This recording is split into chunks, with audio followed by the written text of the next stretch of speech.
Hey guys, it's Rhonda Hines here with my monthly 5kformula.com. Today is December 31st. It's New Year's Eve. And I got to thinking, talking to someone at work. They were talking about what they were going to do for the new year, New Year's resolutions. And I got to thinking that I no longer believe in New Year's resolutions because like so many, I would make resolutions and I failed at them. I never saw them through. Like my daughter was at the gym day before yesterday and she said it was more crowded than ever. And she was like, but I know, now I'm waiting on the machine, but I know if I just, give it a month or two, the gym will, thin out again and people would have dropped out on their resolutions. And I stopped doing resolutions for the same reasons because I never saw them through, so I forgot about it. But now I understand a little bit more about why that was the reason. When we want to make a change in our life, it's usually because of two things, pain and pleasure. There's a pleasure we want to feel and accomplish, or to get rid of some type of pain.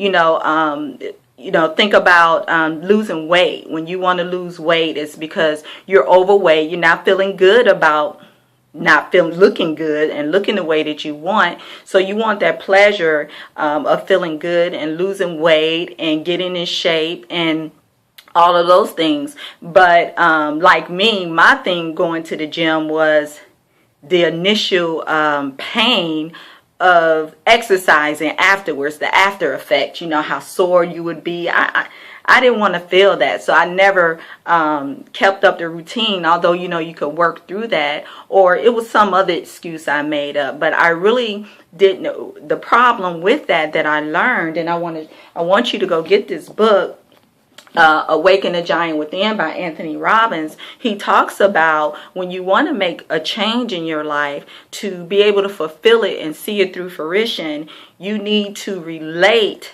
You need to flip it. Instead of me thinking about the pain that it was going to cause my body physically, I need to think about the pain of something that would happen if I didn't see it through. For example, I have a friend that a couple of years ago, she was categorized as obese, although I never looked at her that way. None of us did, but we had been friends for so long.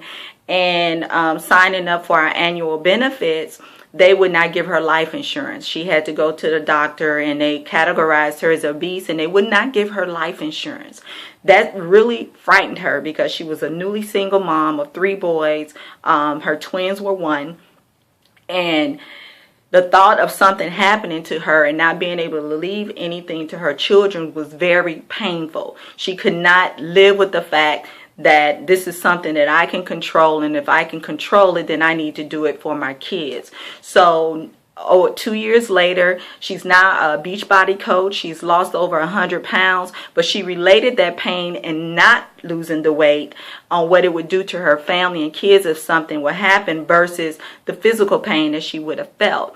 I had another friend that teeter-tottered on being vegetarian, and finally, to really just take her over the edge, someone suggested that she go to, if you saw how these animals died, then maybe that would be what would take you to where you needed to be. And that's what she did. She went to a slaughterhouse. She saw these animals, the unhumane way that they were dying, caged in, the squealing. She said she heard the squealing and things like that of her sleep, just high-pitched squealing of these animal house.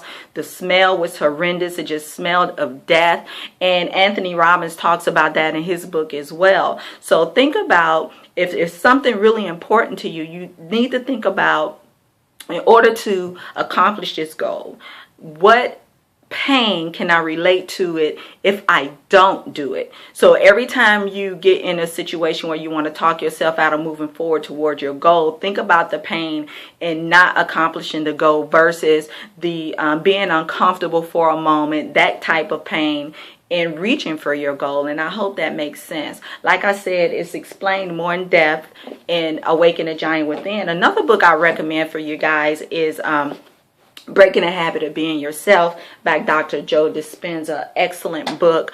It gets into some mind things. Your mind is wired like a circuit board. Your memories, your thoughts, when they plug those electrodes up to it, it is wired a certain way. So if you are accustomed to thinking a certain way, your thoughts control your emotions, therefore your feelings and how you think. So if you are connected, if you are wired a certain way of thinking a certain way, then just like a circuit board, it can be changed and it can be rewired. And that's what connecting those thoughts and feelings together will do. They will start to rewire your brain into feeling. Those thoughts will start triggering different emotions, different pain signals on how you relate that to making any change in your life. So I hope that this was helpful to you. Today is December 31st, and it's a new year. Other thing I would say, just break your goals into 90-day goals.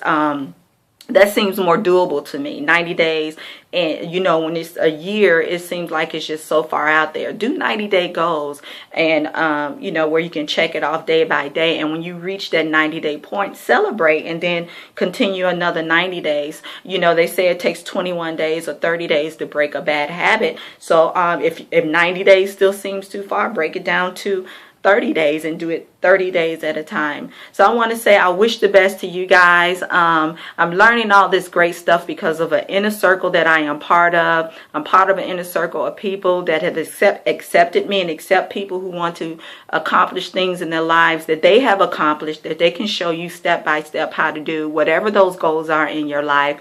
And you can become part of that inner circle by clicking the link below as well, because you can't do it by yourself. I couldn't do it by myself. My ego made me think that I could read a book and do it myself. But no, I have to have that circle. We all need a circle and that mentors.